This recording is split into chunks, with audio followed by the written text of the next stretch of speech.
मन सुंदर के लेटेस्ट एपिसोड में तो भाई ड्रामा और इमोशंस का तूफान आ गया है। आज हम देखेंगे कि कैसे आस्था और धोखे की इस लड़ाई में हर किरदार एक बहुत बड़ी कसौटी से गुजर रहा है। तो चलिए शुरू करते हैं। यही वो एक सवाल है जो इस पूरे एपिसोड की कहानी को बुनता है। देखिए, एक तरफ है एक माँ की अटूट आस्था और दूसरी तरफ घर के अंदर ही छिपी एक बहुत ही खतरनाक साजिश। तो क्या आस्था धोखे पर भारी पड़ेगी? आइए देखते हैं कहानी हमें कहाँ ले जाती है। कहानी की शुरुआत होती है रूही के साथ। वो अपने खोए हुए बेटे रोहन को याद कर रही है और साथ ही अपने होने वाले बच्चे के लिए प्रार्थना भी कर रही है। उसका दिल ना तकलीफ और उम्मीद के बीच जैसे झूल रहा है। और ये शब्द, ये सिर्फ एक प्रार्थना नहीं है, ये तो रूही की हिम्मत का सोर्स है। वो दिल से मानती है कि जब सारी उम्मीदें खत्म हो जाती हैं तो बस आस्था ही है जो उसे रास्ता दिखाएगी। ये दिखाता है कि इतनी मुश्किलों के बाद भी उसका विश्वास कितना पक्का है। अब ये देखिए, ये मोर पंख रूही के लिए ये सिर्फ एक पंख नहीं बल्कि खाटू जी का एक इशारा है, एक विश्वास है कि उसका बेटा रोहन वो कहीं आसपास ही है। अब क्या ये सच में एक संकेत है या सिर्फ एक माँ के दिल का बहलावा? लेकिन यही छोटी सी चीज उसकी सबसे बड़ी उम्मीद बन जाती है। और फिर आता है वो पल जो दिल तोड़ देता है। रूही को एक बच्चे की आवाज सुनाई देती है और एक पल के लिए उसे लगता है कि ये उसका रोहन है। लेकिन जल्दी पता चलता है कि ये आवाज तो अवनी के फोन से आ रही एक लोरी की है। उसकी उम्मीद एक पल में टूटकर बिखर जाती है और ये उसकी बेबसी को और भी ज्यादा बढ़ा देता है। तो जहां एक तरफ रूही अपनी भावनाओं की उथल-पुथल से गुजर रही है, वहीं दूसरी तरफ घर की रसोई में एक बहुत ही खतरनाक साजिश पक रही है। एक ऐसी साजिश जो सब कुछ बदलने वाली है। कहानी यहाँ से एक बहुत ही डार्क मोड़ लेती है। इस स्लाइड पर जरा गौर कीजिए। देखिए, बाहर से सास की बातें कितने मामूली लग रही हैं, है ना? लेकिन असल में सोनी के मन में कितना जहर भरा है। वो रूही और उसके होने वाले बच्चे को नुकसान पहुंचाने के लिए उपमा में ढेर सारी मिर्च मिला रही है। यह हमें याद दिलाता है कि कभी-कभी सबसे बड़ा खतरा हमारे सबसे करीब ही होता है। लेकिन किस्मत को तो कुछ और ही मंजूर था।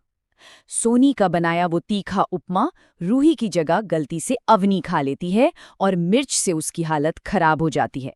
बस एक ही पल में सोनी का पूरा प्लान सबके सामने आ जाता है और घर में एक नया तूफान खड़ा हो जाता है। इस घटना के बाद नाहर का किरदार पूरी तरह से बदल जाता है। अब वो सिर्फ एक प्यार करने वाला पति नहीं, बल्कि अपनी पत्नी और बच्चे के लिए एक प्रोटेक्टर, एक रक्षक बन जाता है जो किसी भी कीमत पर उन्हें सुरक्षित रखेगा। तो नाहर अब कोई चांस नहीं लेना चाहता, वो तुरंत एक्शन में आता है। अब से खाना वो खुद बनाएगा, डाइट चार्ट को सख्ती से फॉलो किया जाएगा और रूही वो सिर्फ आराम करेगी।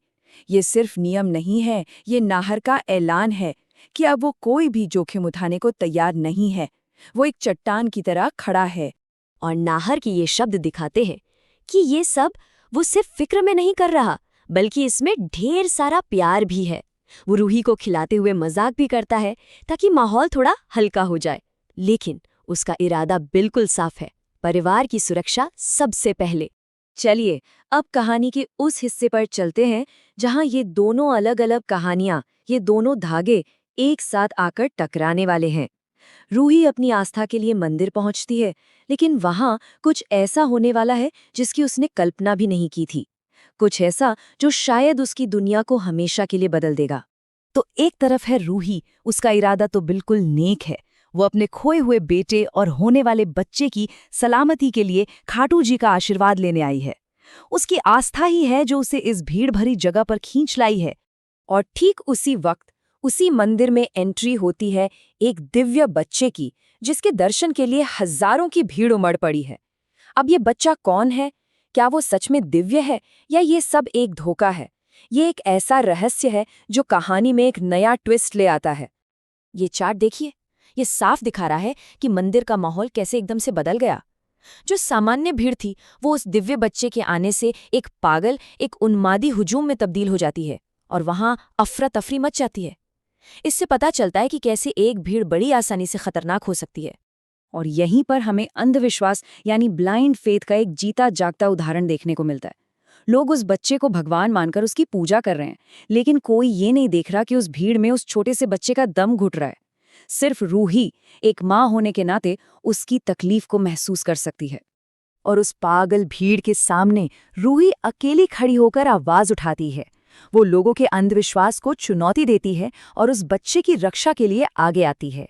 ये एक बहुत ही पावरफुल मोमेंट है जो उसकी हिम्मत को दिखाता है। तो हम आपको इसी सवाल के साथ छोड़ जाते हैं। एक तरफ अंधविश्वास से भरी भीड़ है और दूसरी तरफ एक माँ की सच्ची आस्था। क्या रूही की भक्ति उसे और उस बच्चे को इस मुश्किल से बचा पाएगी, या ये टकराव किसी नए खतरे को जन्म देगा? ये तो आने वाला वक्त ही बताएगा।